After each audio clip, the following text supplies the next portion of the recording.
पहाड़ों वाले जंगल में सभी पक्षी मिलजुल कर रहते थे, सिवाय उस कालू कौवे के, जो हर समय दूसरे पक्षियों को तंग करने में लगा रहता।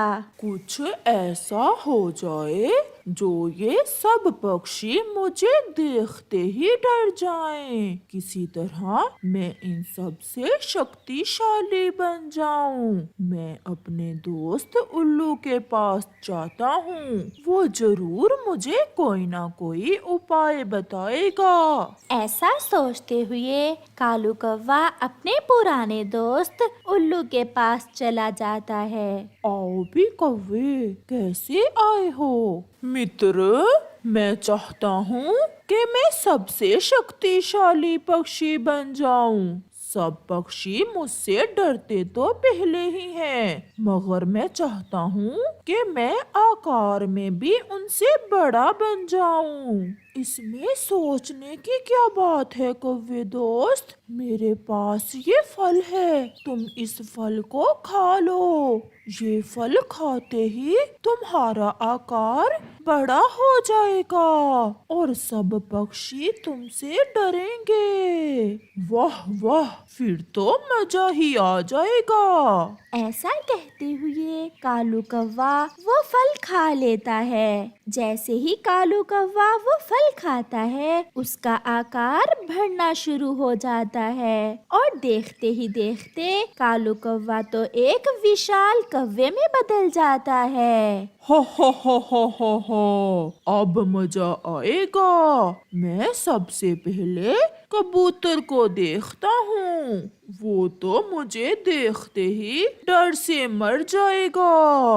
कालू कौवा कबूतर की तरफ चला जाता है। कौन हो तुम? इतना बड़ा पक्षी हमारे जंगल में पहले तो कोई न था। मैं कालू कौवा हूँ, पहचाना नहीं तुमने?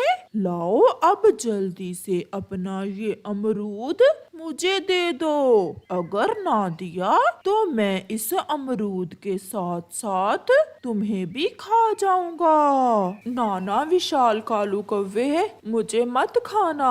आप मेरा ये अमरूद भी खा लें और मैं आपको कल भी मीठा अमरूद ला दूंगा। ऐसा कहते हुए कबूतर वहाँ से भाग जाता है और कालू कौवा कबूतर का अमरूद खा लेता है। कालू, अब तो सभी डरेंगे तुमसे, सभी। फिर क्या था, कालू कौवा तो किसी भी पक्षी को कुछ भी खाने ना देता, चिड़िया से दाना छीन लेता और तोते से भोजन, वो किसी को ना छोड़ता। बेचारी छोटी बुलबुल तो उस विशाल कालू कौवे को देखते ही डर कर भाग जाती है। सब पक्षी कालू कौवे से बहुत तंग आ गए थे और वो सब एक जगह इकट्ठे होते हैं। दोस्तों, मैं सोच रहा हूँ कि मैं ये जंगल ही छोड़ दूँ। बहुत मुश्किल से मैं भोजन ढूंढ कर लाता हूँ और जब खाने लगता हूँ तो वो विशाल कालू कौवा आ जाता है। मुझे तो उसका आकार देखकर ही डर लगता है। ये कालू कौवा इतना बड़ा कैसे हो गया? इन बातों को छोड़ो और अब इस समस्या का हल ढूंढने की कोशिश करो।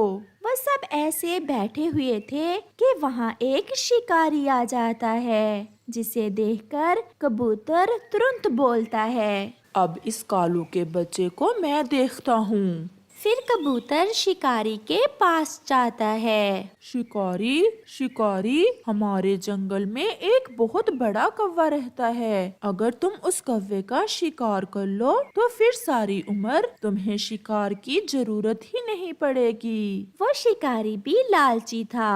अच्छा, अगर ऐसा है तो फिर मुझे उस बड़े कौवे के पास ले चलो।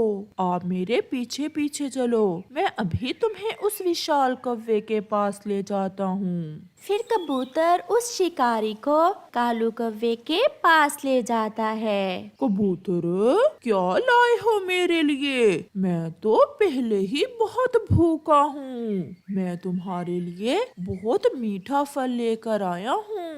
ये कौवा तो बहुत बड़ा है, इससे मुझे अच्छा मुनाफा मिल जाएगा। मैं इसके पंख उतार कर चिकन बनाकर बेच दूंगा। ऐसा सोचते हुए शिकारी बंदूक चलाता है। सीधी गोली कौवे के लगती है और कालू कौवा वहीं गिरकर मर जाता है। कबूतर खुशी खुशी वापस चला जाता है और कालू कौवे को बुरे कामों की सजा मिल जाती है। मेरी तो किस्मत ही जाग गई। आज शहर वालों को कौवे का गोश्त बनाकर खिलाऊंगा।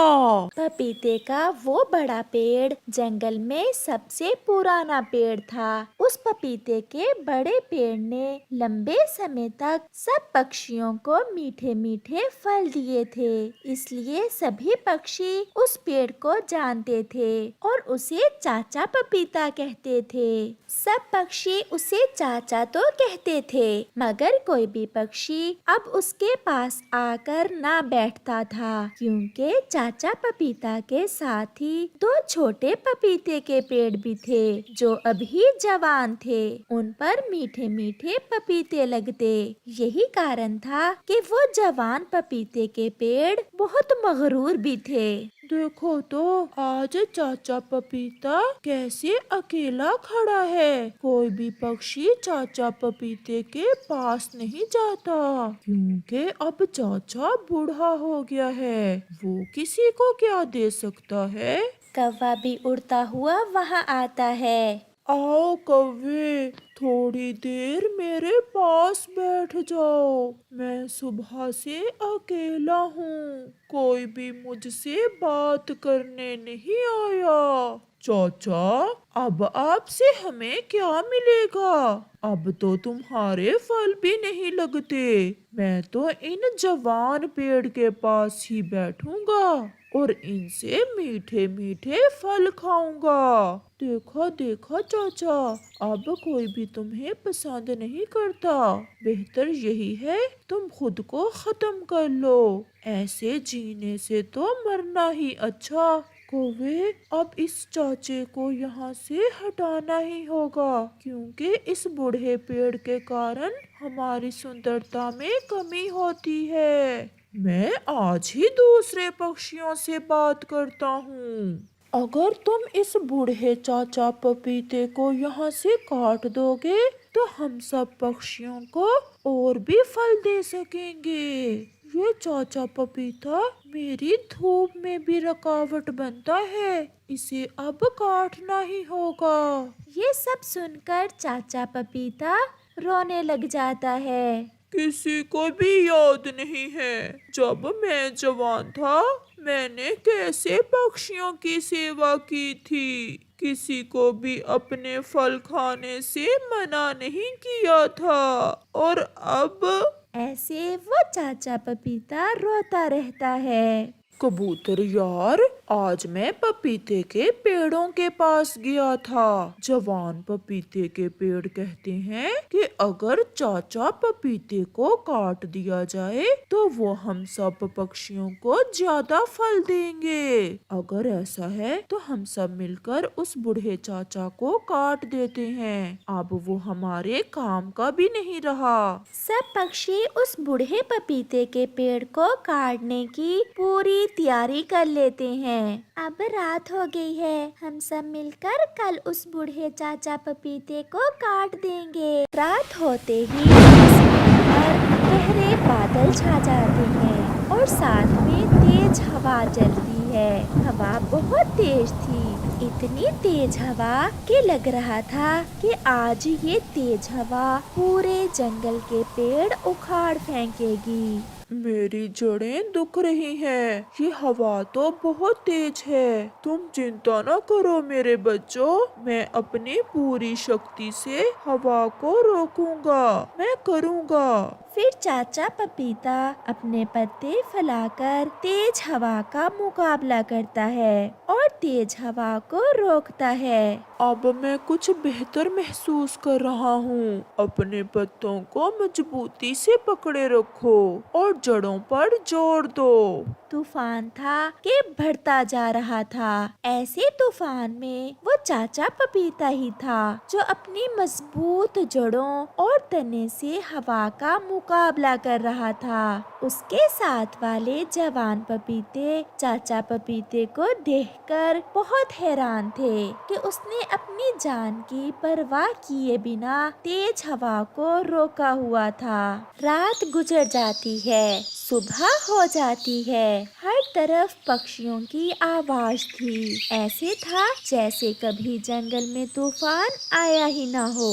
पक्षी भी अपना कुल्हाड़ा लेकर चाचा पपीते को काटने पहुंच जाते हैं, मगर चाचा पपीता तो जमीन पर गिरा पड़ा था। वो जड़ों से उखड़ चुका था।